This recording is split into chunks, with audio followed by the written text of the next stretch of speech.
friends, welcome to Madras சமையல். இன்னைக்கு நம்ம மெட்ராஸ் சமையல்ல வாட்டர்மெலன் பால் ஐஸ் எப்படி பண்றதுன்னு பார்க்கலாம். இதை வந்து மூணே பொருள் வச்சு இப்படிங்கிறதுக்குள்ள பண்ணிடலாம். அவ்வளோ ஈஸியான ஒரு ரெசிபி. இது பண்ணுறதுக்கு ஃபர்ஸ்ட் வந்து நம்ம பாலை காய்க்கணும். அதுக்கு நான் இன்னைக்கு வந்து 1 கப் தண்ணி சேர்க்காத கெட்டியான பால் எடுத்திருக்கேன்.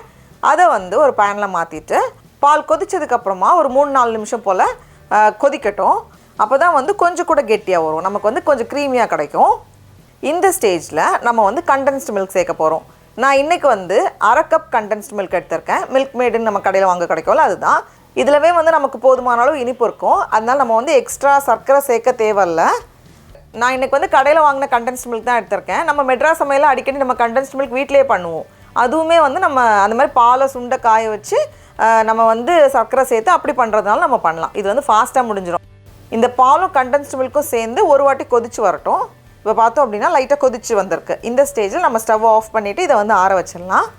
இருக்கட்டும். இப்போ ஒரு மிக்ஸி ஜாரில் நம்ம வந்து கொஞ்சம் தர்பூசணியை சேர்த்துக்கலாம். நான் வந்து இந்த ஜார் நிறைய வாட்டர்மெலன் பீசஸ் எடுத்திருக்கேன். இதை வந்து நம்ம ஃபஸ்ட்டு வடிகட்டி வச்சிடலாம்.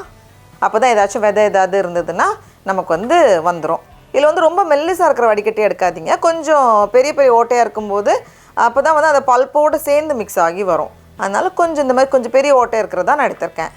நமக்கு வந்து 1 கப் வாட்டர்மெலன் இது வேணும். இப்போ நம்மளோட பாலும் கண்டென்ஸ்டு மில்க் நம்ம சேர்த்து கலந்து வச்சுருந்தோம்ல, அது வந்து நல்லா ஆறி இருக்குது. அப்படியே நம்மளோட வாட்டர்மெலன் ஃபில்ட்ரு பண்ணி வச்சுருக்கிறதையும் நம்ம உள்ளே சேர்த்துடலாம். சேர்த்துட்டு நல்லா கலந்து விட்டுக்கோங்க. இப்போ இந்த மாதிரி கலந்ததுக்கப்புறமா இதை வந்து வடிகட்டி வச்சிடலாம். நம்ம ஒரு வாட்டி வடிகட்டிட்டோம் அப்படின்னா ஏதாச்சும் அந்த ஏடு மாதிரி இருக்கிறதையும் வந்துடும் நமக்கு. இப்போ கொஞ்சம் கூட ஸ்மூத்தாக இருக்கும். இந்த மாதிரி நான் வடிகட்டி வச்சுருக்கேன்.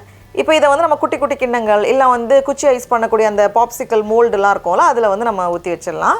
நம்ம வந்து மெட்ராஸ் சமையலில் முன்னாடி தர்பூசணி ஐஸ் பண்ணியிருக்கோம், குச்சி ஐஸ் பண்ணியிருக்கோம். இது வந்து இந்த பால் சேர்த்து க்ரீமியாக பண்ணுற வெர்ஷன். சேர்த்துட்டு இதை வந்து நம்ம மூடி வச்சிடலாம். மூடிட்டு ஃப்ரீசரில் வச்சுக்கோங்க. ஒரு நாள் நைட் ஃபுல்லாக இருக்கட்டும். இப்போ நம்ம ஃப்ரீஸ் பண்ண தர்பூசணி ஐஸ், பால் ஐஸ் ரெடியாக இருக்குது. இதை வந்து நம்ம தண்ணியில் லேசாக காமிச்சிட்டு எடுக்கும்போது நமக்கு வந்து ஈஸியாக இருக்கும். நம்ம வந்து ஸ்மூத்தாக இருக்கிறதுக்காக வெறும் தர்பூசணி அரைச்சது மட்டும் சேர்த்தோம்.